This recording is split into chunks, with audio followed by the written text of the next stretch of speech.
мәйітке дұға. Сол дұғаның бүгінгі дастарханның өзі сол кісіге арналған дұға. Әлемдердің Раббысы Алла тағалаға мадақтар айтамыз.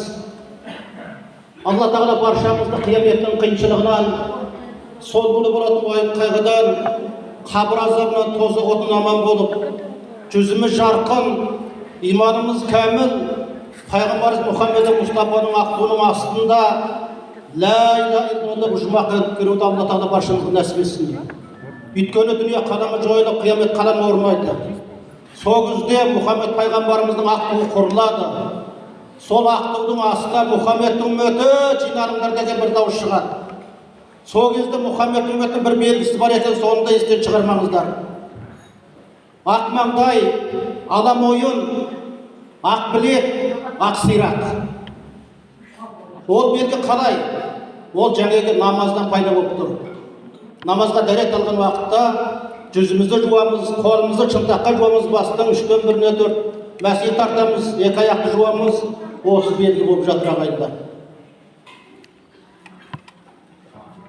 Атың жақсы Мұхаммед, айнан атыңнан, нұрдан болған затыңнан, қара сарттың күнінде үмбеті келер артыңнан, қиямет күні болғанда, жан жинап толғанда, сират қайдап барғанда, періштелер келгенде, кей адамдар өтеді, кей адамдар кетеді, күнәсі ауыр адамдар дейді.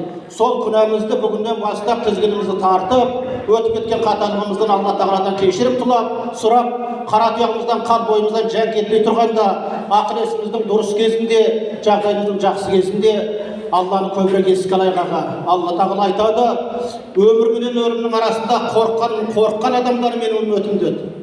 Біздің бір бөліміміз қорықсақ, бір бөліміміз қорықпай жатырмыз әлі. Енді бүгінгі мына жерге астыңызға шақырылдыңыздар. Қаншама жерден келдіңіздер ат берілетіп. Ұят болады, бармасақ ұят болады дедіңіздер. Оған рахмет сыйлағандарымызға. Өйткені иманның бір бөлігі ұят. Енді бір мәселе бар, біздің мына мешітіміз. Осы мешітке де бір жұма күні келмесеңіздер ұят болатын, сықылды деп бір ойлаңыздар. Сырттың адамын шақырып отырған жоқ, ауылдың азаматтары жұма күні бірер сағат уақыттарыңызды қиып, сол мешітке барып, Алла тағалаға көрініп қайтыңыздар. Сіздер кеткенше қайрат айтады, бәленбай шақырып келді, Түгенбай сіз келмей қалды деп айтады, үйіне бар болсын. Сосы қолды періштелер сіздерді қарайды мешіттен. Мына пәленбай деген құлың келді, пәленбай деген құлың сені еске алған жоқ дейді. Біз мұсылман болғанымға дәлелдеуіміз керек, иман келтіруіміз керек. Мешіт деген нәрсе ол жайдан жай дүние емес. Жұма күні Алла тағала жәннаттың есігін ашқан күн. Сол күні жұмаға келіп білмесең де Алла тағалаға ниет білдіріп, ей Алла, мені жоқтан бар етіп жараттың, өлшемді уақыт бердің, өлшемді өмір бердің. Күндердің күнде сенің алдыңа қайтамыз. Бірақ мен осы өмірді білген, білмеген, артық келіп қатарлық бар еді, Алла тағала сенен кешірім тілеп келдім Алла деп қолыңызды жайып, сіз араб тілі емес, қазақ тілін айтыңыз. Біз араб емеспіз, біз қазақпыз. Біз арабты көбірек не үшін ауызға алып жатқанымыз, Құранның сол жерден былай таралғандығын айтып отырмыз. Сондықтан ағайындар, өмір өтіп кетпесін бостан-босқа. Бісмиллахларыңызды көбір айтыңыздар, Аллаға тәуба қылыңыздар. Алладан жаңыз отырғанда кешірім тілеңіздер. Ей Алла, осындай бір қатерді жасап едім. Алла сол қалай болар екен жағдайым. Сенен кешірім тілеп сұрап тұрмын ғой десең, иншалла кешірім. Өйткені Алла тағала Құранда не деді? Деді. Мен сенің жаныңда тұрмын деді. Өйткені екеумізде екі періште бар. Бірі Кәраман, бірі Кәтиманың екі періште жазып отыр. Бүгінде не жақсылық айтылды, не жаманшылық айтылды, оның барлығы жазылып тұр. Құранда не деді? Фәмән яғмал мисқала зарратин хайран яра. Түйірде жақсылық істеген адамдар жақсылығының сыйын алады. Вама яғмал мисқала зарратин шарран яра. Түйірде жаманшылық істеген болса, оған бір бөлім азап тартады деді. Сондықтан ағайындар, бүгінде жатып жатырмыз, жүріп жатырмыз.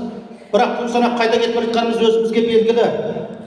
Алдыңғы жағымызда қанша жер қалды, сол мәселені ойлайық. Ажалдың ең жақындығы ұйқыға кетіп оянғанша бойында жаның бар ма жоқ па деп сондай хабарлап отыр. Өйткені ұйқы деген бізге кіші өлім. Егер оянбай қалуымыз мүмкін, сол кезде сол ұйықтамай тұрған кезде жаңа тілегімізді айтып жатайық ағайындар. Тілегімізді айтып Аллаға тәуба қылып, Алладан кешірім тілеп жатсақ, сол өтіп кетсек те біз мұсылманбыз, алхамдулилля. Жоқ, мен ертең бәрі Өскеменге барам, болмаса Алматы, Астанаға барушы едім деп өзіңмен өзің шегіп атып жатсаң, ана жақта күлкің одан да қиын болады. Ажалдың тағы бір жақындығын айтты, сіздер жолаушысыздар, бір жаққа аттанған кезде семьяларыңызға разы қошып аттаныңыздар деді. Қайта келмей қалуларыңыз мүмкін деді. Не үшін? Онда өздеріңіз көріп отырсыздар, қаншама азаматтар, азаматшылар авариямен жол ортада екі жақта да жоқ болып жатыр. Сол жаңағы разылық, мысалы біз бір адам өмірде өткенін айтамыз ғой. Мына кешіресіздер ма? Сіздер ренжіткен болса кешіресіздер ме деп жатырмыз. Міне сол кешірім деген сол нәрсе. Сондықтан Алла тағала барлығымызға береке, бірлік берсін. Bir жағадан бас, бір жеңнен қол шығаратын, сіз біз дейтін сыйластықты мұсылманнан болайық ағайындар. Әдеп тұрған жерде иман тұрады, ұят тұрған жерде иман тұрады. Егер әдебің болмаса, ұятың болмаса, иманың жоқ. Үшеу қатар дүние екен. Әрбір бейсенбі күні кешке айланғаннан кейін әрбір мұсылман жуынып, шайынып, тазаланып, дайын тұру керек, моншаға түсу керек. Ер адамдар болса сақал мұрттардың бәрін реттеп, аяқтың тұяғы, қолдың тұяқтарын бәрін алып таза дайын тұрыңыздар. Дүние жұма күні бұзылады.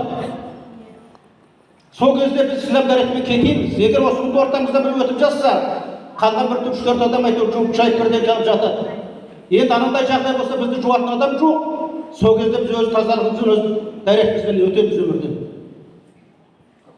Құтылмастың өлімнен қашсаң дағы, арыстан туып атадан ассаң дағы, шынымен Алладан жарлық келсе, жұлдыздар жерге түсір аспандағы дейді. 7 қат аспандағы жұлдызда ағып кетеді екен.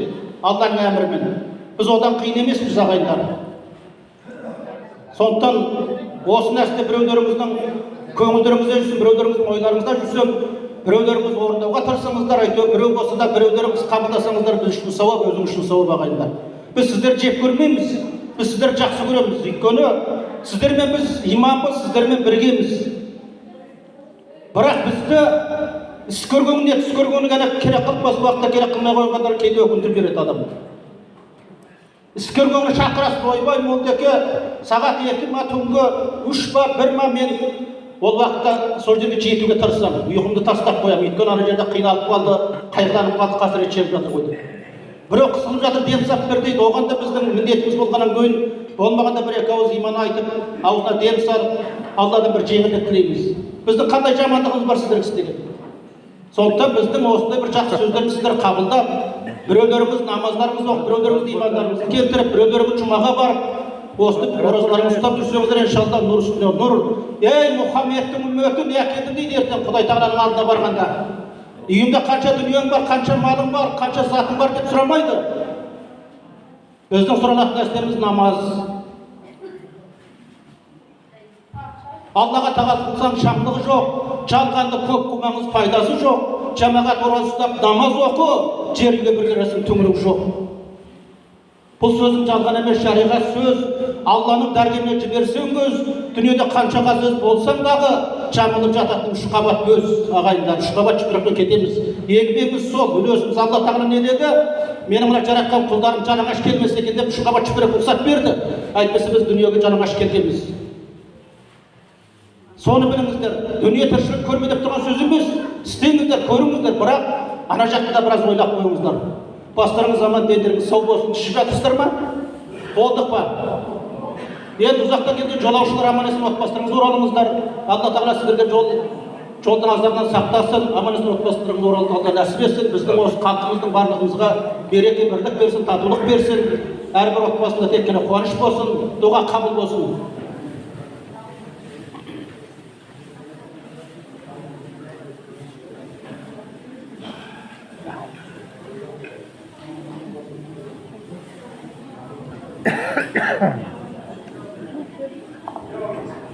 Ağbaymandaşı Muhammed'in қолдасын, Қызырбабın қолдасын, еш жамандық болмасын. Мыңбұратты пәледен жүзбұратты қатерін сақтап.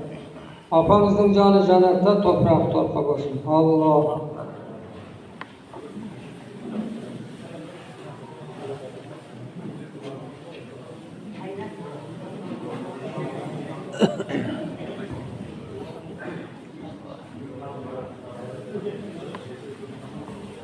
Енді туыстар, адам өзінің жасамайды, ұрпағының жасайды деді. Қанаты бүтін, сұңқар жоқ, тұяғы бүтін, тұлпар жоқ деген сөз бар. Барлығымыз ата-анадан өстік. Сіздердің әрқайсымыздың отбасымыздан марқұм болғандар бар. Осы Құранды оқып, бағыштаған кезде іштеріңізден Алла Тағала біздің өмірде өткен анамызға, әкемізге, туысымызға Алла осы Құран сауабынан рахым қылшы десем, өйткені Алла Тағала не деді? Алланың рахметіне бөлену үшін Құран оқылғанда құлақ қойып үнсіз тыңдаңыздар.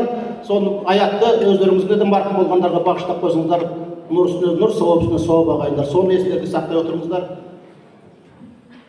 وقل رب ينزل منزلا وانت خير المنزلين برحمة الله أكبر. أعوذ بالله من الشيطان الرجيم. بسم الله الرحمن الرحيم. آمن الرسول بما أنزل إليه من ربه والمؤمنون كل آمن بالله وملائكته وكتبه ورسله لا نفرق بين أحد من رسوله وقالوا سمعنا وأطعنا غفرانك ربنا وإليك المصير. لا يكلف الله نفسا إلا وسعها لها ما كسبت وعليك ما اكتسبت. ربنا لا تؤاخذنا إن نسينا أو أخطأنا ربنا تحمل علينا يسرا كما حملت على الذين من قبلنا ربنا ولا تحملنا ما لا طاقة لنا به واغفر لنا واغفر لنا وارحمنا أنت مولانا فانصرنا على القوم الكافرين. لقد جعلنا نكسيكم غزيز عليهم وغنيتم غريس عليهم بإذن الرب الرحيم. فإن تولوا فقل حسبي الله لا إله إلا هو عليه توكلت وهو رب العرش العظيم. سبحان الله وتعالى عما يشركون اللهم غفور رحيم. سبحان ربك رب العزة عما يصفون وسلام على المرسلين.